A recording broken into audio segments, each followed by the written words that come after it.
Chào mừng quý vị và các bạn đến với Mỏ vàng tri thức. Hôm nay chúng ta sẽ lặn sâu vào một câu chuyện về sự chuyển hóa cá nhân.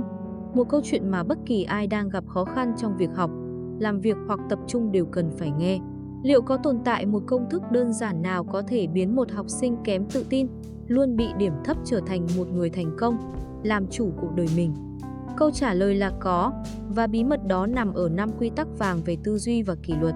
Hãy cùng đến với thị trấn nhỏ bé được bao quanh bởi những ngọn đồi xanh mướt, nơi câu chuyện của cậu bé Ethan bắt đầu.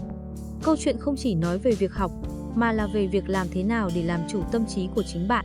Ethan học ở trường làng.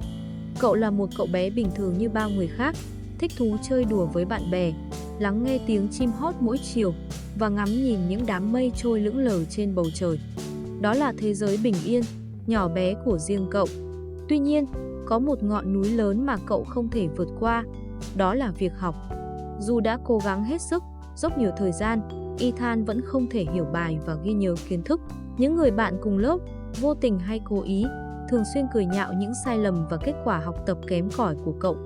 Điều này khiến Ethan không chỉ buồn bã, mà còn làm tổn thương sâu sắc sự tự tin bên trong. Dần dần cậu bé bắt đầu mất niềm tin vào chính bản thân mình.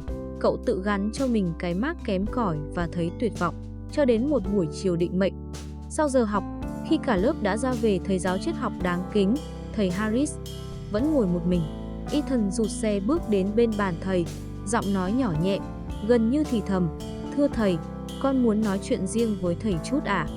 Thầy Harris nở nụ cười hiền hậu, gật đầu ôn tồn: "Ngồi đi con, có chuyện gì đang làm con lo lắng vậy?" Ethan im lặng một lúc lâu, rồi bật khóc: "Thưa thầy, con học rất kém.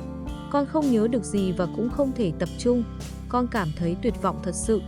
Nếu thầy có thể ban cho con một lời khuyên để thay đổi đời con." Thầy Harris mỉm cười và nói: "Ethan, con không đơn độc đâu. Nhiều học sinh cũng có cảm giác giống con. Nhưng nếu con thực sự muốn tiến bộ, con hoàn toàn có thể làm được. Thầy sẽ dạy con 5 bí quyết đơn giản nhưng có sức mạnh vô song giúp con tập trung tốt hơn và thay đổi mãi mãi cách con học." Bài học thứ nhất: làm tâm trí bình tĩnh. Thầy đưa Ethan một chai thủy tinh chứa đầy nước đục ngầu, đầy cạn bẩn. Thầy hỏi: "Con thấy gì?" Ethan đáp: "Nước dơ, thưa thầy." Thầy bảo cậu cứ để yên đó và quan sát. Sau khoảng 1 giờ, điều kỳ diệu xảy ra, cạn đã lắng xuống đáy và nước trở nên hoàn toàn trong suốt. "Giờ thì sao?" Ethan ngạc nhiên. "Nước trong rồi, thầy." Thầy Harris kết luận: "Đúng vậy, tâm trí chúng ta cũng y hệt như thế. Khi nó đầy căng thẳng, lo sợ và hàng ngàn suy nghĩ hỗn độn, ta không thể nghĩ rõ ràng hay tiếp thu kiến thức. Vì vậy, trước khi bắt đầu học, hãy nhắm mắt 5 phút, tập trung lắng nghe hơi thở của chính mình. Sự bình tĩnh này chính là bước đệm đầu tiên để học tập hiệu quả." Bài học thứ hai: tập trung trọn vẹn vào hiện tại. Thầy Harris đặt một cây nến đang cháy trên bàn và yêu cầu: "Con hãy nhìn vào ngọn lửa này và chỉ tập trung vào nó. Đừng để tâm trí con lang thang." Ban đầu, Ethan thất bại. Cậu nghĩ về bạn bè, lo lắng về kỳ thi sắp tới, mọi thứ cứ xoay vần trong đầu. Nhưng dần dần, cậu giữ được sự chú ý vào ngọn lửa. Thầy nói: "Quá khứ đã trôi qua, tương lai còn chưa đến. Thứ duy nhất con có chính là khoảnh khắc hiện tại." Khi học, nếu tâm trí bị lạc lối, hãy nhẹ nhàng kéo nó trở lại với trang sách. Đây là một bài luyện tập cần thực hiện mỗi ngày. Bài học thứ ba: hiểu bản chất, đừng học vẹt. Thầy đưa Ethan một miếng bọt biển và một viên đá, rồi đổ nước lên cả hai. Bọt biển ngay lập tức thấm hút hết lượng nước, còn viên đá thì nước trôi tuột đi. Những người chỉ cố gắng ghi nhớ mà không hiểu gì, họ giống như viên đá. Kiến thức trôi qua, không đọng lại. Nhưng những người cố gắng hiểu, liên tưởng, tưởng tượng và học qua ví dụ, họ giống như bọt biển, họ giữ được điều mình học. Vì vậy, con hãy cố gắng hiểu ý nghĩa cốt lõi thay vì chỉ học thuộc lòng. Bài học thứ tư: chia nhỏ kiến thức thành từng phần nhỏ. Thầy Harris đưa Ethan một khối gỗ lớn và bảo cậu dùng tay không bẻ gãy nó. Ethan cố gắng hết sức nhưng thất bại hoàn toàn. Thầy Harris mỉm cười, dùng dao cắt khối gỗ thành từng miếng nhỏ vừa tầm tay, và cuối cùng Ethan đã dễ dàng bẻ được chúng. Thầy giải thích: "Con không thể tiếp thu hết một nội dung khổng lồ trong một lần. Hãy chia nhỏ ra, học từng chút một mỗi ngày, có nghỉ ngắn rồi lại học tiếp. Bằng cách này, con sẽ không cảm thấy chán nản mà còn dễ dàng tiếp thu kiến thức một cách tự nhiên." Bài học thứ 5: luyện tập đều đặn và kỷ luật. Thầy trồng hạt vào 2 chậu. Một chậu được tưới nước hàng ngày, chậu còn lại bị bỏ quên. Vài ngày sau, một chậu mọc lên cây xanh tươi, chậu kia khô cằn. Nếu con dành ra chỉ 20 phút học mỗi ngày một cách đều đặn, con sẽ thấy kết quả tích lũy đáng kinh ngạc.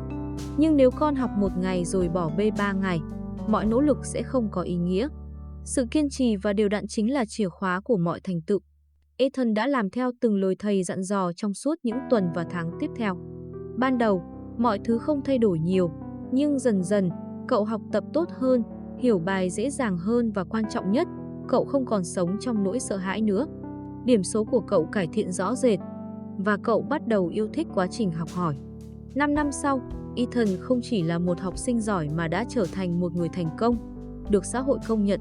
Cậu luôn khắc cốt ghi tâm rằng những bài học quan trọng nhất đời mình không phải là công thức hay định luật, mà đến từ ngày đó, khi thầy triết học Harris dạy cậu 5 cách đơn giản để thay đổi cách làm việc và cách sống. Và bạn, người đang lắng nghe câu chuyện này tại kênh Mỏ Vàng Tri Thức, nếu bạn đang gặp khó khăn trong học tập, công việc hay bất kỳ thử thách nào khác trong cuộc sống, hãy dũng cảm tiến thêm một bước như Ethan. Hãy giữ cho tâm trí luôn bình tĩnh, cố gắng hiểu bản chất thay vì học vẹt và luyện tập đều đặn. Hãy nhớ, những nỗ lực nhỏ bé, kiên trì mỗi ngày sẽ trở thành thành tựu vĩ đại. Niềm tin vào bản thân và sự chăm chỉ của bạn chính là công cụ tốt nhất dẫn đến thành công. Nếu bạn thấy câu chuyện truyền cảm hứng này nên lan tỏa đến nhiều người hơn, hãy like video, chia sẻ nó với bạn bè và đừng quên đăng ký kênh Mỏ Vàng Tri Thức để chúng ta cùng nhau khám phá những kiến thức giá trị tiếp theo.